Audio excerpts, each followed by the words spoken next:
Hello, my name is Foyleman, and many of you may already know me from the modding website modsonline.com or from my book Quake 4 Mods for Dummies. This is going to be a tutorial for those of you just getting started in the world of mapping for the game Prey.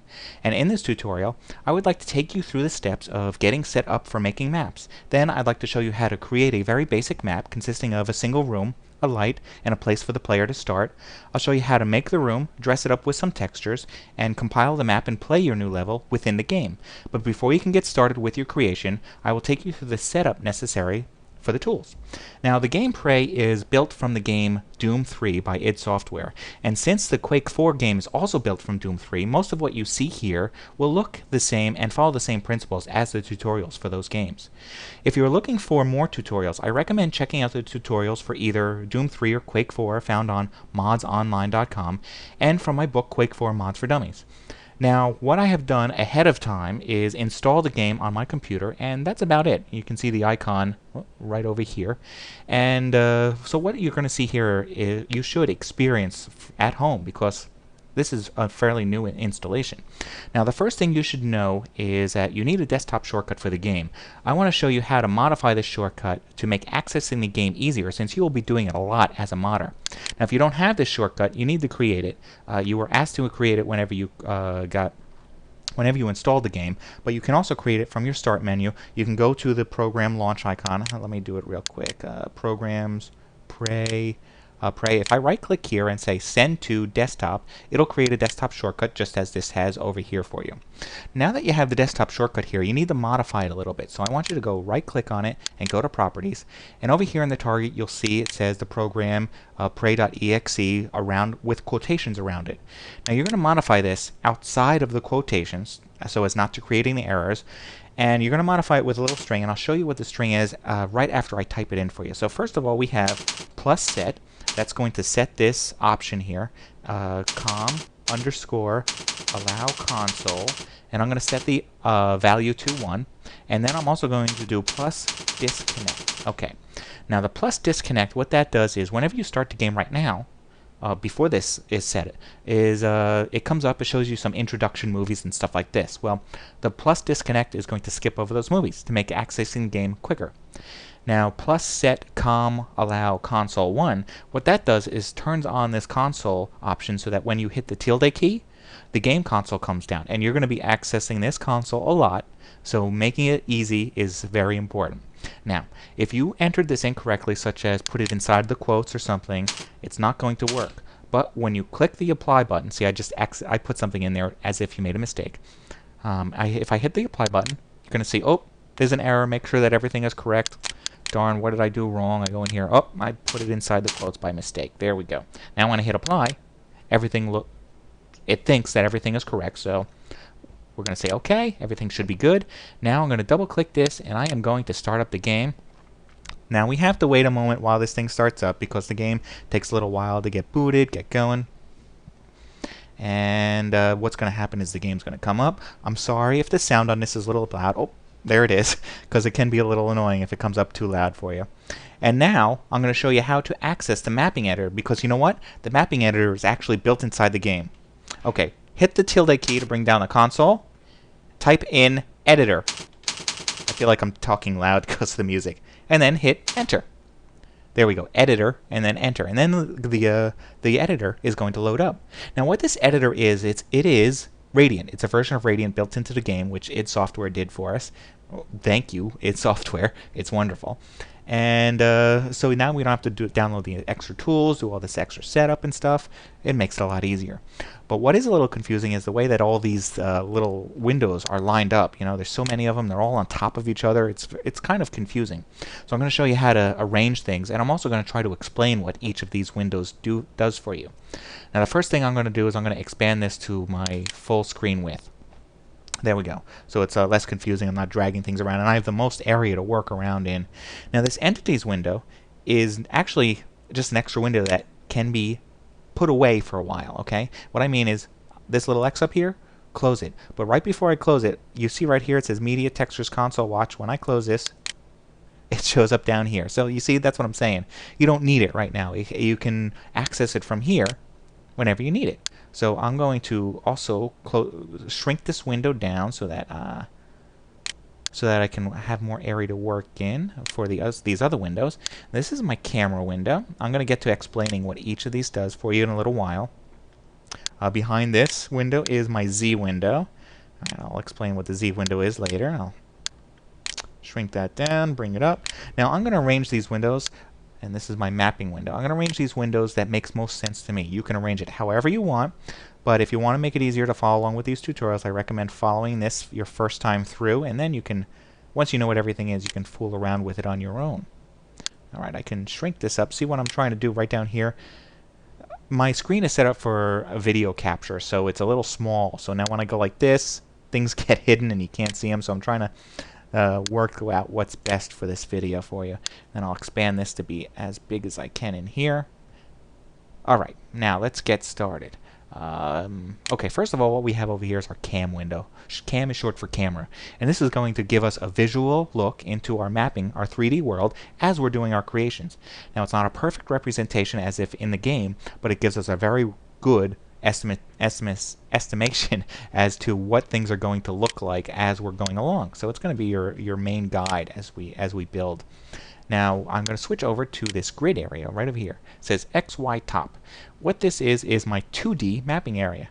And the 2D is the reason it's 2D is because it's hard to, how are you going to construct in this 3D world in the computer? Well, do it two dimensions at a time. That's what the D is, the dimension. Just like the gaming world is 3 dimensions. Okay. So what we have here is we have 3 different views. I have my top view. Okay, now if I hold down the control key and hit the tab key, I have my front view. I do it again. I have my side view. I do it one more time. I have my top view. Now that gives me my 3 dimensions that I can work with in a 2-dimensional program. Pretty neat. Okay, now what we have here is why it says X, Y, and all that kind of stuff. Well, what I'm looking down on is the Z-axis. Only on the Z-axis do you see this letter Z. But the mapping world is set up in 3 axes, just like your 3 planes in the 3D, 3 dimensions, okay? So we have our Z-axis, which is your up and down, and our X and Y, our X should be left and right. So when I go to front, I can see down the Y, so I'm looking if I'm looking down the Y, that means left and right should be my X, up and down is my Z, okay? And YZ, which means I'm looking down the X, down the side, okay? And one more time for my Y, okay. The reason that's important is because this Z window over here is also helpful in that it is your Z-axis. This is my Z-axis. So if I were to create a 2-dimensional thing right over here, a square, and this is I'm looking down at it from the top view. Picture you're looking down on somebody's head. All you can see is the circle portion of their head, but you can't see the height of their head. Well, over here gives me my height. So I'm kind of looking in my 3-dimensional plane right off the bat in this sense. So that's why they have this little Z window over here. And now this window over here I call my multi-purpose window because it has multi-purposes, multi-tabs, does different things for you. And first of all, I have my entity window. My entity is going to allow me to place my structural or my point entities. And the difference between the two is my point entity, comes from a single point, just like a light. A light radiates from a single point, so it's a point entity. And then I have my other entities, which is such as the player, the weapons, and that kind of stuff. And it lets me select them, manipulate them, set settings, and all that kind of stuff. We'll actually get to this in the tutorial. My media tab. My media tab allows me to load up textures or sounds or other pieces that can add to the environment within the game. And we will be loading some textures so that we can apply them to the walls, as I said in the opening. And here's my textures. This is actually a texture preview window. So I can preview all the textures that I've loaded up and select which one I want by, looking at it rather than having to know the name of it. And then finally my console window, which gives me some information about what is going on, such as after I compile my map to play it in the game, I can look for errors and stuff like that. Okay, that's a basic rundown of this, and as we go along, it's going to make a lot more sense to you. And you know what? We're ready to get started. So the first thing we're going to do is we are going to draw our first brush. You know what? Before we can draw our first brush, we need to select our base texture. Now, what a base texture is well, it's going to be our caulk texture. And the reason why we're going to select this texture as our base texture is because it doesn't take up all this extra memory. Now, if I were to start drawing with, say, a brick texture or something like that, then I'm going to have all these extra, like the brick texture and whatever other texture I have selected, placed all over the map. And that means that when the map loads for the game, that it's got to load up all these extra textures. And when it loads up textures, it has to take up memory. Taking up memory means using your computer resources, which are better spent giving you a fast playing game without any lag or that kind of stuff. So if I start with a caulk texture, it doesn't take up that extra memory. And if I start with it, I don't have to go back and fix all those textures that I can't actually see in the game later. So I'm going to go over to media and I'm going to open up textures, textures again, and my caulk texture is actually going to be located in the common. Now if I double click this, you see a little window popped up? All my textures from this folder just loaded up for me. And I'm going to see it in the preview window. Now do not double click this textures window because it's going to load up all the possible textures there are, maybe crash your computer or something, and you don't need to load up every single texture. It's just too much. Go by selection by selection. And if you want to see what's in here, it's actually each individual texture. So now I click over to textures, and here's my preview, just like I said that you could have. Now if this is too big or too small to preview, you could actually go up to the materials menu, and I can go to texture window scale, and I could change the size of these down to 25% so I can see more, or I can change it however way, whatever is more convenient for you. I'm going to go back up to 50 so that you guys can see it just as well as I can. And actually, while we're in here, you'll notice that some of these buttons over here and some of this text is missing. And the reason for that is because I have my computer set up for capturing this video for you, which is best for me at 1024 by 768. Believe it or not, that is a small window in the world of mapping and all this modification. What would be better is 1280 by something. So let me give you an example of what I mean. If I make this smaller, just for the moment, and I stretch this out so you can see what's missing, you'll see, look at that, a bunch of buttons that you're missing and some other information. Now, maybe this information is useful to you, but these buttons, you know what? You're going to learn your shortcuts. Your shortcuts are your shortcuts to success, because if you don't know them, you're going to be searching around for the right thing. You're going to have to be doing all these extra clicks. If you know your shortcuts, you just go to the keyboard, you do a couple clicks, and you do the same function, just like I showed you over here, where you could do Control, Tab, Tab, Tab, and change my view. I mean, I could have gone over to click, change my next view, but the shortcut made it a lot faster and a lot easier. So that's why I did that right here. Now, as I said, let's get back to getting that caulk texture so we can start going. You have a couple in here. First thing you notice, it's not pink. If you have worked with Doom 3 or Quake 4, it's used to be pink. Well, these textures are going to be textured a little bit differently. Textured. These images are going to be a little different. So it helps to know these tool names by name. See, it says caulk right up in there. So I know that's the right caulk for this purpose. Now that I have my caulk texture selected, I can start drawing my world, my first brush. Now, brush is a term used for the first, is for the geometric shape. It's just a brush is just a rectangle, square, an object, a 3D object in here that I can draw out. And it's just a term used for, probably because this is an artist program in a way, that you're an artist designing this level, and that you use a brush to draw. So that's kind of the idea. It's your brush into the world. Okay.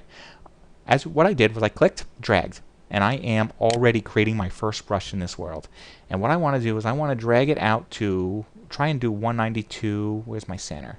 I lost my center because I dragged too far. You see what happens whenever you drag too far is the screen will get a little weird on you. Alright, let's move this over.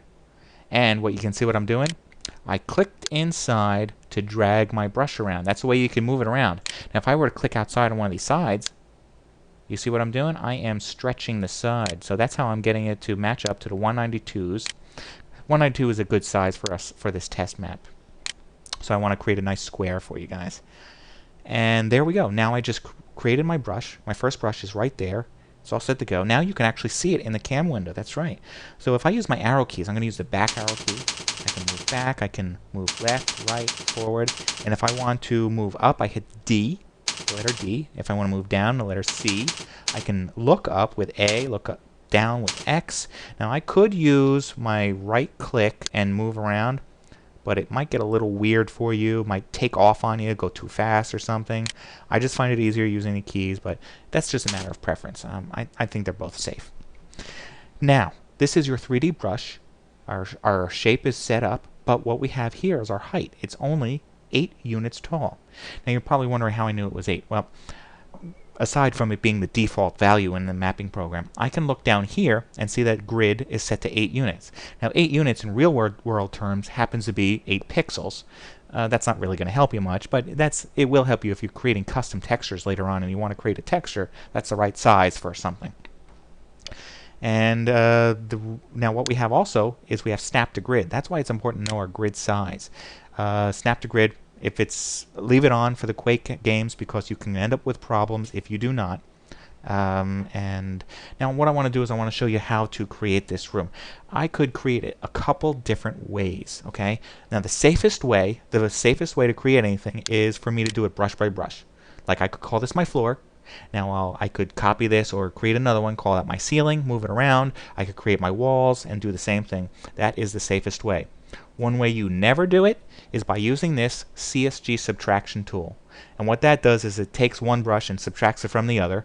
Like I could create a big square, create a smaller square, put it in the middle, and subtract it. Don't do that. You will end up with errors that are almost impossible to go back and fix. And you'll end up ruining your map and having to start all over again anyways. Please, oh please stay away from that tool. Now another tool that is controversial. It's not as bad as the CSG subtraction. Some people say it's bad, some people say it's good. I kind of say it's neutral, and that is called the hollow tool right here. Okay, and what that does is it'll take this box, if I made it a big box, and it will hollow it out so that the walls are as thick as my grid, which would make it 8 unit wide walls, which is good. But the reason why you don't want to use hollow is because on more complex brushes it can create bad errors, just like the CSG subtraction tool. Now the reason why I say it's neutral is because on very simple shapes, squares, rectangles, nothing else, use a hollow tool, and all you have to do is deal with a few extra steps to clean up the job after it's done. So I am actually going to use that hollow tool here, despite how controversial some people say it is, because I don't think it's that bad when using it on very simple shapes. And I'll show you the consequences and how you have to go back and fix it. It'll all make sense in a moment. Now what I want to do is I want to take this, here I'm clicking on the inside to move it around, and clicking on the outside to drag it up, so that is 8 units above 128, 8 units below 0, because this is going to end up being my floor, being my ceiling, and I just feel like having my floor in the 0, and 128 units is a really good height to have any room.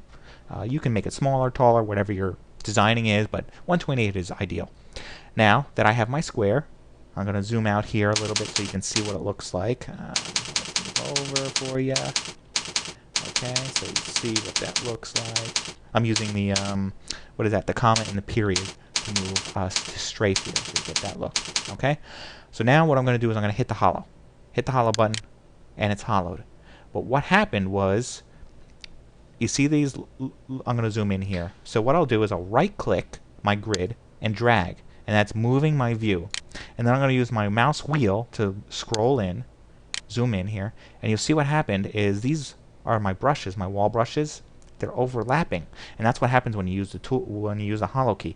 I'll zoom in over here for you, and you can see even the ceilings all kind of messed up. Now I don't know if you can see it in the video, but if I zoom in a little bit, I see something strange going on. Like I see some banding. That's because the texture is overlapping, and that's what's going to happen inside of your game, and it's going to be disgusting. So you want to get rid of overlapping. You don't want any kind of overlapping. But it's very important that you also don't have any gaps whenever I make these moves. And because, well, you know what, this mapping world in the Quake, the id Software type of engines, is an additive environment. So what I'm doing is I'm adding walls, I'm adding structures, I'm adding to it.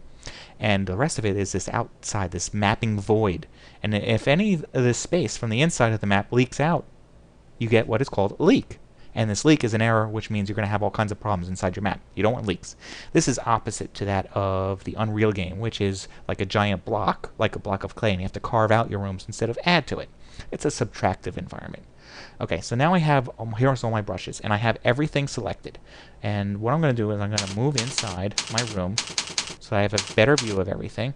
And I am going to deselect the ceiling and floor by holding the Shift key and clicking, that's a left click, with the Shift key held, and then I can stretch my walls inside the ceilings. So you see, There's the wall going all the way down. Now I'm going to go right up to the ceiling. I can see it right here on my Z window. See how easy it is with that Z window? I mean, I could do it from over here if I Control Tab, and I can move it that way too.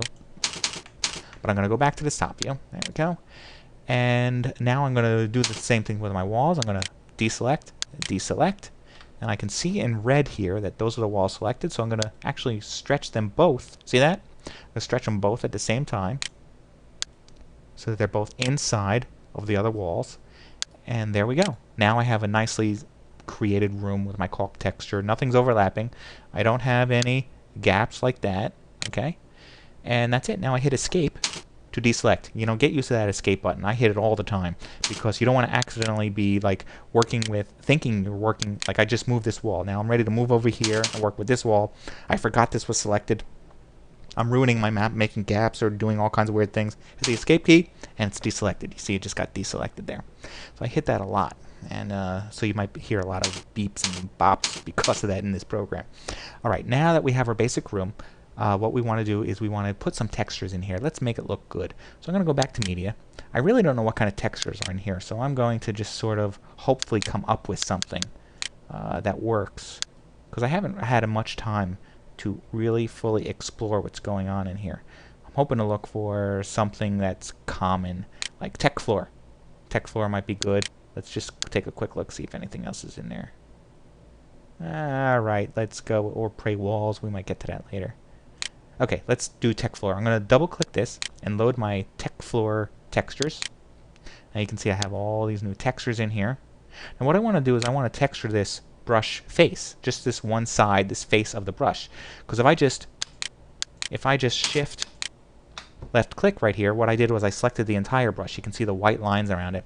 But if I control shift this face, you see it's just red, no white lines. I only have that face, that brush, that one surface selected, which means everything else will still stay caulked. Now let's pick one of these textures that looks like it won't cause any problems, that looks like a floor. This looks like a floor, so I'll click that. Look at that. I just clicked it, it applied the texture for me. Beautiful. Now let's do the ceiling with something else. I'm going to escape to deselect so I don't accidentally have like both of those selected, right? Escape. So I'm going to shift control left click for that one brush face. Let's go back down to here. What happens if I apply this texture? Kind of interesting. Okay.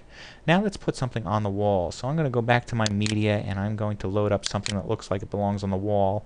Tech wall? I don't know what's in there. Let's see what's in there. A lot of textures in there. It took a little while to load up. Okay, here's some basic walls. You know what? I'm just going to stick with the basics. Let's do tech wall this. Okay. I'm going to shift, click, and look at that. I didn't hit escape. See? That's why you want to keep hitting escape. You don't want to accidentally do that. And I'm going to click there, and that applied that texture. Now, I'm going to quickly apply the textures to these two walls by holding down shift, click, and middle mouse button.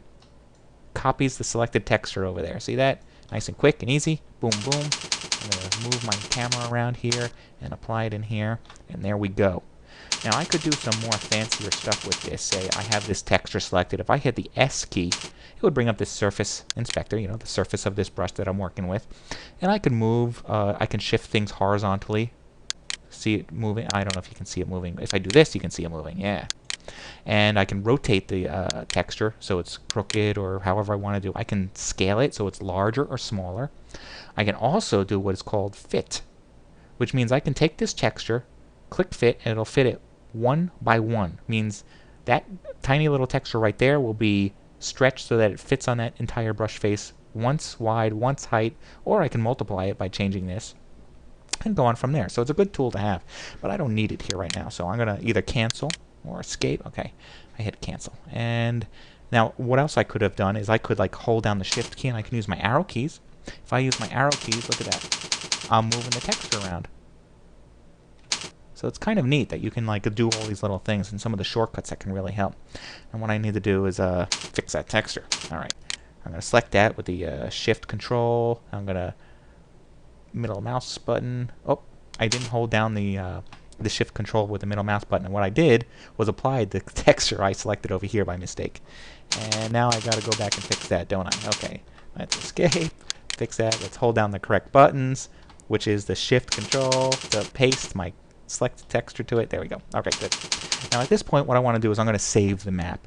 You know what? Save often. Save under multiple names. Just save a lot because this program is prone to crashing. It doesn't really crash that much on me, but when your maps start getting bigger and you start doing some crazy things, it can crash, and you don't want that to happen. You don't want to lose all your work. So, wise idea, save often. And if you can, save in different version numbers so that you can always go back to a version number in case something gets screwed up. You have something to fall back on. So I'm going to click Save. This is the first time I'm saving. I could also go up to File Save or File Save As.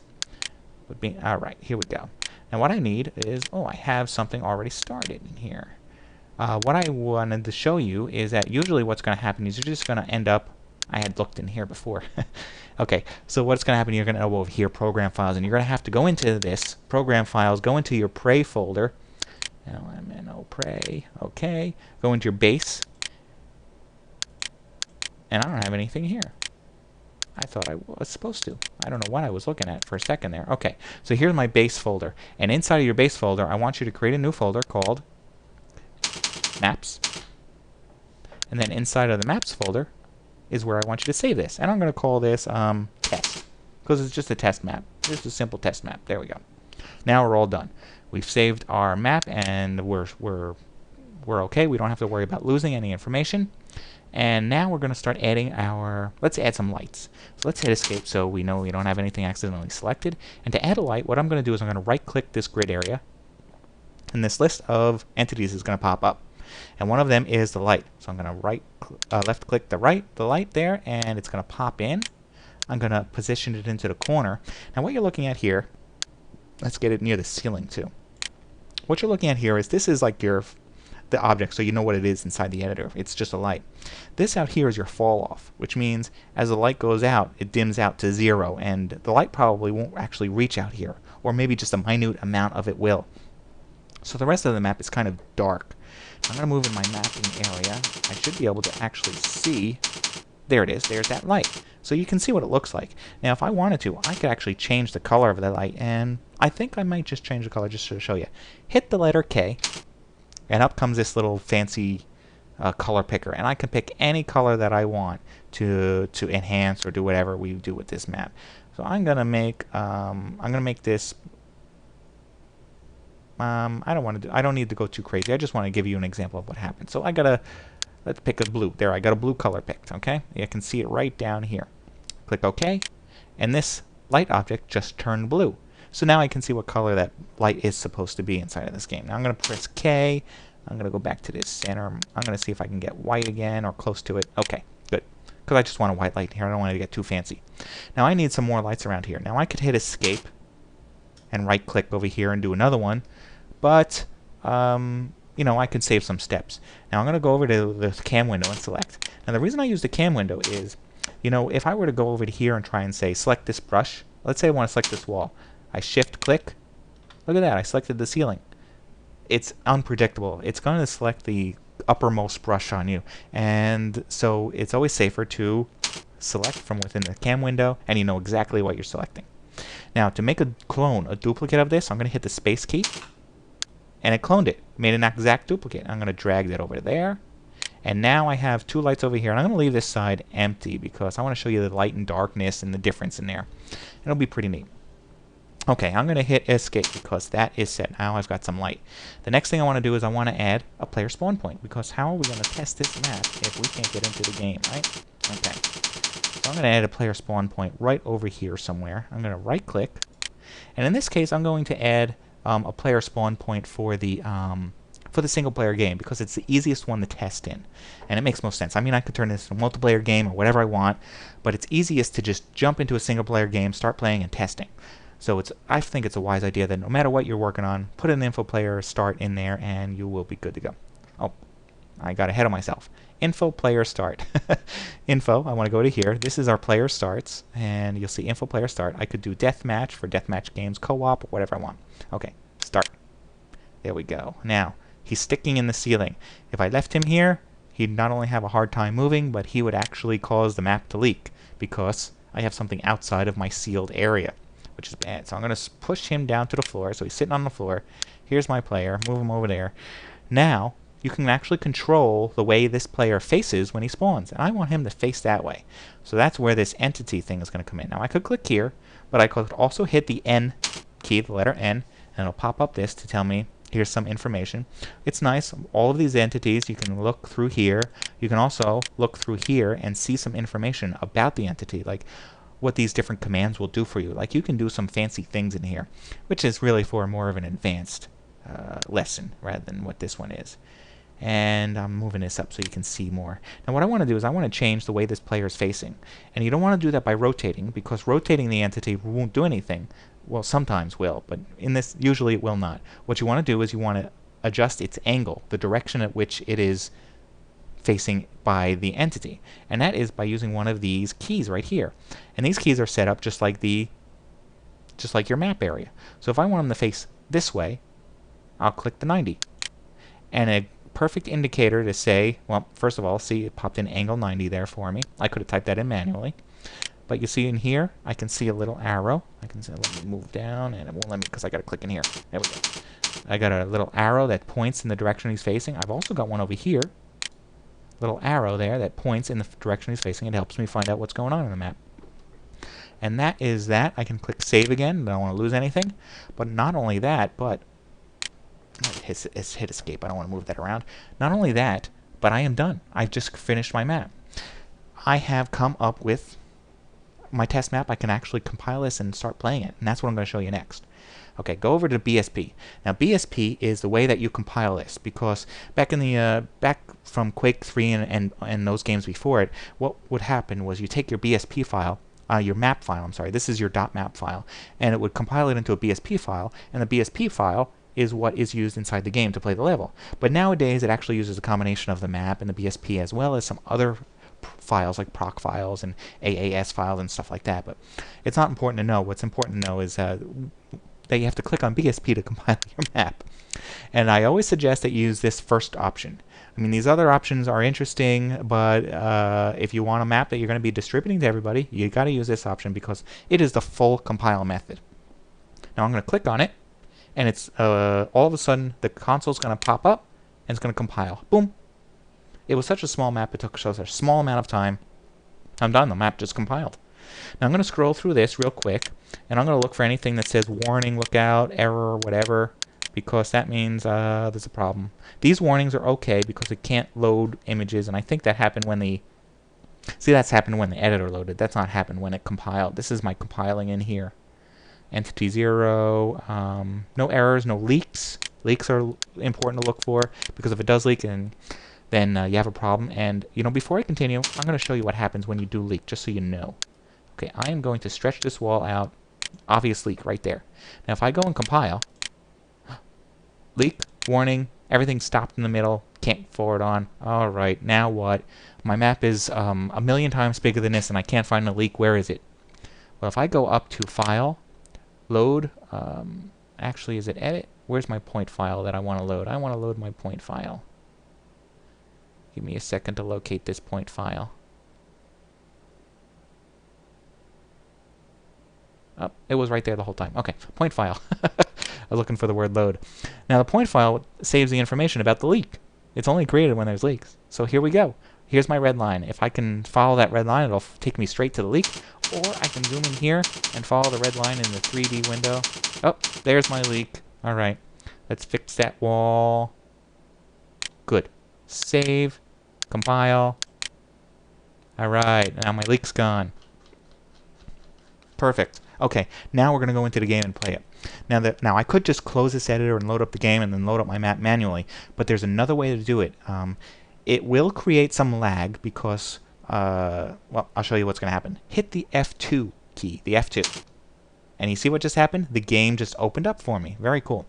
And I wonder if I should now just leave the options the way they are. So now, right now I have the editor running in the background with this game. So now when I play my game, it may be laggy or seem a little slow or something like that. That's one of the drawbacks of using this method. But since it's a small map and I just want to get in there and show you what's going on, this is what we're going to do. We're just going to run it this way, hit the F2 key to get you going. I'm going to open the console with the tilde key, as we pointed out, and I'm going to type in map space maps actually, I don't have to hit maps. All I have to do is type in test because we saved it in the maps folder, and the name of the map is test. Okay, hit enter. Give it a second while the level loads up here, and here I am. Whoa, crazy walls.